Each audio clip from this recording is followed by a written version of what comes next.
Some time ago, I got this box on my porch. This box came from Airsoft Innovations. Inside of the box I got a t-shirt, some patches, a brand spanking new propane adapter which I desperately needed to replace the Gen 1 propane adapter I got from Airsoft Innovations when they first came out.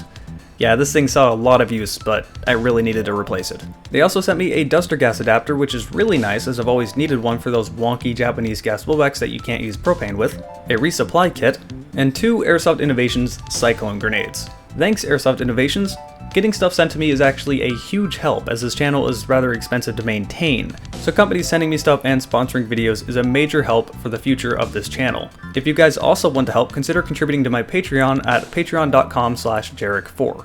Back onto the grenade. These grenades are the successors to the Airsoft Innovations Tornado grenades. They're significantly smaller. The Tornado grenades were around the size of a smoke grenade. These are about the size of a flashbang, and definitely would fit in pouches much easier. I did notice the construction was a little bit less durable than that of the Tornado grenade. The bottom base plate and the head of the grenade were using plastic that I feel after some time might end up breaking. But they didn't feel fragile, it just felt like you'd get good use out of them before they ended up breaking, so it could be worse, but it could be better. All in all, it's not something to really worry about, as you can always get replacement parts if this ends up being true, and the only way to know if it'll be true is to use these a lot over time. Loading up these grenades is definitely the thing I have to complain about the most. They're not really user-friendly, and they're kind of a pain to set up. Step 1 is to remove the bottom base plate. Step 2 is to remove the grenade head.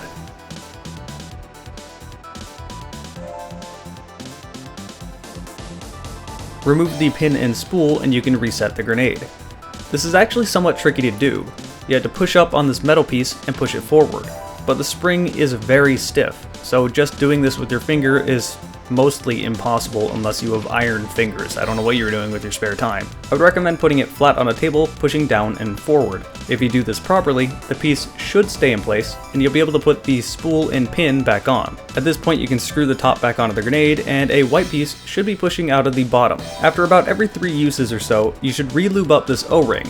Once you do this, you can push the piece back into the grenade. Here's where you load the grenade. You pour BBs into every one of those empty columns. Fill every one of these columns all the way. A fully loaded Cyclone grenade will be able to hold 140 BBs. Once you do that, you can fill it full of gas, and then put the end cap back onto the grenade. Make sure you have the end cap aligned correctly. If you don't have it aligned correctly, this grenade will only spray out one of these columns and leave the rest of the BBs in the grenade. But once all that's said and done, you have your grenade ready to use. As I've mentioned, it's not really user-friendly, it's tedious to set up, and it's definitely the biggest complaint I have about it. You won't be doing this in a rush, but once you do have it set up, it's ready to go. This is an impact grenade, so this is one that will be going off on contact. Though something strange I noticed is that sometimes it didn't go off on the first bounce. Now it always did go off, but sometimes it landed, bounced, and then the second time it hit the ground, went off. Again, it did always go off, and it's not like this bounce is going to give the person enough time to get away, but I find this to be a little strange. According to Airsoft Innovations, these BBs shoot out at 225 feet per second. All things considered, 144 BBs spraying out of a grenade at 225 feet per second is pretty impressive, and it's definitely strong enough to feel. As you can see, one of these things tagged me in the arm, and it did leave a welt. Not really as big as what you'd see out of, say, a regular AEG, but it was definitely enough to feel. Besides, if you're anywhere near this thing, you were definitely going to get hit, and even if you don't, you're probably going to call yourself out anyway. You've probably already figured out why these are called Cyclone grenades. Just like the Tornado grenades of the past, when they go off, they spin in circles, sending BBs in every direction. Anything nearby is going to get hit, and to demonstrate this, I just built a circular thing of cans and dropped it in the middle. If you're in the same room as this grenade, there's no way you aren't going to get out. It definitely gets bonus points for being effective, and it's a viable tool to use, but really where should you use it, and that's the biggest thing about this.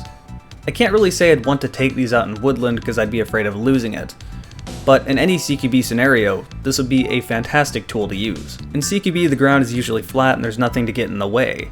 In woodland, dropping this in grass might not make it as effective. But a lot of woodland fields do have a village area in them, so maybe it could just be of a specific use.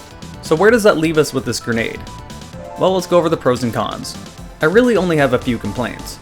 The first con is that it's not really that easy to set up, which is funny because its website claims that it has a super fast reload, but I just found it very tedious and annoying to reset. The second one is the questionable quality of the plastic of the top and bottom base plates.